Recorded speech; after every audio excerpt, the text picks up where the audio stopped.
السلام عليكم ورحمة الله تعالى وبركاته. حبيباتي، حياكم الله في كل بلد عربي. أهلا وسهلا بكم في قناتي، قناة تدابير وأفكار أم الأولاد. حبيباتي، اليوم كما وعدتكم المرة اللي فاتت في فيديو تاع تحضيراتي للمولد النبوي الشريف، وريتكم القمح. حبيباتي، قلنا القمح غاديين نغسلوه ونشفوه ونرحوه حبيباتي، وندوه عند العطار يرحيه لنا باش نديرو به عدة وصفات. ها هو حبيباتي اليوم، ها هو القمح نتاعنا رحيناه سقمناه كامل. اليوم باغي نديرو به الوصفه الاولى اللي هي الروينه نتاع صحاب الصحراء حبيباتي. بعد ما نرحو حبيباتي نديرو له نخلطو معاه هنا بعض الاعشاب اللي هي واش هي حبيباتي. عندنا البسباس وحبه حلاوه اولا، ها هما حبيباتي. تاني هما نغسلوهم ونشفوهم ومن بعد نرحو حبيباتي. كي نرحوهم ديجا انا راني راحياهم ودرت في هاد الروينه في هاد المطحون هذا، ونديرو معاه تاني حبيباتي شويه فلفل كحل كيما هكذا حبيباتي، على حساب الذوق نديرو شويه قليل فقط حبيباتي. ونديرو له حبيباتي نديرو السكر كلاص تاني حبيباتي، خاطر هي مهادين تاع الصحراء ما يجيش فيها العسل كيما البسيسه تاع شحاب الشرق. واش نديرو فيها؟ نديرو نخلطو معاها سكر كلاص. اليوم باغا ندير لكم كونتيتي صغيره حبيباتي باش تشوفوا الطريقه فقط. تبعوا معايا. واش نديرو حبيباتي؟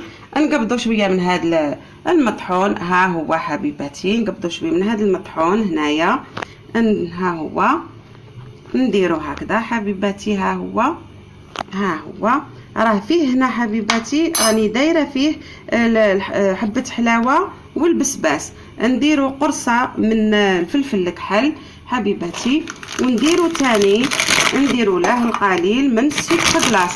السكر حبيباتي كل وحده والذوق نتاعها، كاين اللي تبغيها حلوه بزاف، كاين اللي تبغيها صامته، كل واحد حبيباتي. كاين اللي فيه السكر ما نديرولاش كاع، اللي فيه مرض السكر ما نديرولاش كاع، هذاك ماده السكر حبيباتي، وياكلوها صامته. ونعرفوا باللي هاد الوصفه حبيباتي الروينه ولا البسيسه هذه اللي مخدومه بالقمح ونديروها خاصه للنفسه، هذه حبيباتي صحيه صحيه صحيه.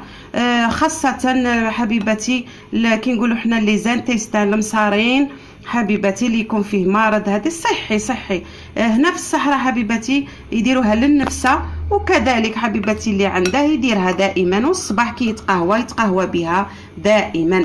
عندنا اني هنايا كي خلطت، عندنا هنايا القليل من السمن ولا الزبده الدائبه. بغيتي ديري حبيباتي السمن، بغيتي ديري الزبده باي نوع حبيباتي. وعندي هنا ها هي في هذه العلبه حبيباتي عندي بعض المكسرات، فيها الكاوكاو، فيها اللوز، فيها الجوز حبيباتي، راني راحياهم.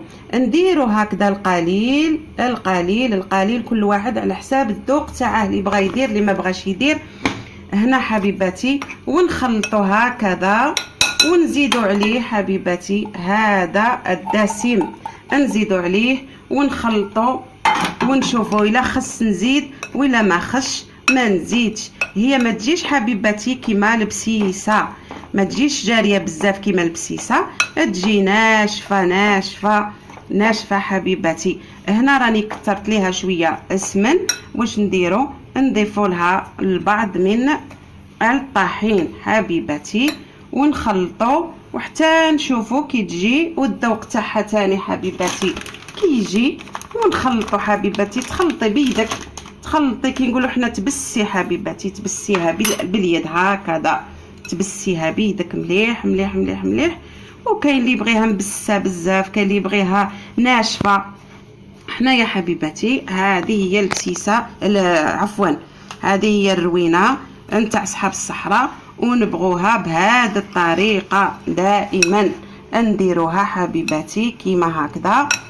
ها هي تعلمناها من عند صحاب الصحراء ونديروها. انا حبيباتي نديرها بدون مناسبه، دائما عندي بورطمونجي تاعي كبير فيه بسيسه، فيه الروينه كيما هكا مخلطه هكذا. كي نوض الصباح دائما مع الحليب ندير طبسي دائما خير من ديك الكاطو، خير من هذيك حبيباتي. وتمشي لي عند تخدم بالنسبه للمراه العامله، تمشي مليحه صحيه كل شيء حبيباتي. ها هو راني باغا نديرها هنا حبيباتي في الطبسي. ها هو كاين اللي يديرها في ليمون، كاين اللي يديرها في الليمون حبيباتي، يديرها في المول. ها هو حبيباتي نديرو كيما هاك. كاين اللي يديره في المول ويديكوريه باشكال مختلفه، بصح هي في الحقيقه الاصل تاعها ما الديكورا ما والو. ولاو يديروا لها حلوه الترك، يديروا لها الدغاجي. انا حبيباتي هاد الديكور ما نبغيش تاع الدغاجي باش نرفد مغرف ناكل الروينه ولا ناكل بسيسه ولا ناكل طمينه وتجيني حلوه تاع دغاجي في فمي، راني ما تجينيش باش تعاودي تقلعي الحلوه من فمك. لا، اللي يبغي حبيباتي كاع بغا يديكوريها يدير ليها شويه مكسرات هكذا حبيباتي، هكا شويه مكسرات. هذه تفوت بعدا في المغرف، ماشي كيما داك الديكور اللي راهم يديروه حبيباتي. اللي يبغي تاني الحلاوه واش يدير حبيباتي؟ يدير لها تاني شويه حلوه الترك. ها هي حبيباتي الروينه نتاعي ناكلوها بالملعقه بالمغرف، وش هي طيبه. وهذه هي كل شيء سهل ماهل، غير اللي ما بغاش تخدم واللي ما بغاش تحتفل وتفرح وليداتها بهذه المناسبه. شكرا حبيبتي على حسن المتابعه والمشاهده، الى اللقاء في فيديو اخر. شكرا.